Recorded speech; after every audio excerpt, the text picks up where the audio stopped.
আমার সামনে থাকা ছেলেটার চেহারার মায়া আপনি কি এড়িয়ে যেতে পারবেন? অবশ্যই না।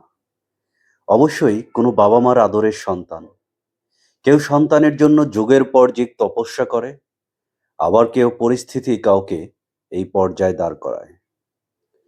এই শিশুটাকে দেখে আমার কিছু কথা আজ বলতে ইচ্ছে করছে। শিশুদের জীবনের শুরুটা হোক স্বপ্ন দিয়ে, শ্রম দিয়ে নয়। তারা জাতির ভবিষ্যৎ, তাদের স্কুলে ফেরানো মানে এক জাতিকে আলোর পথ দেখানো।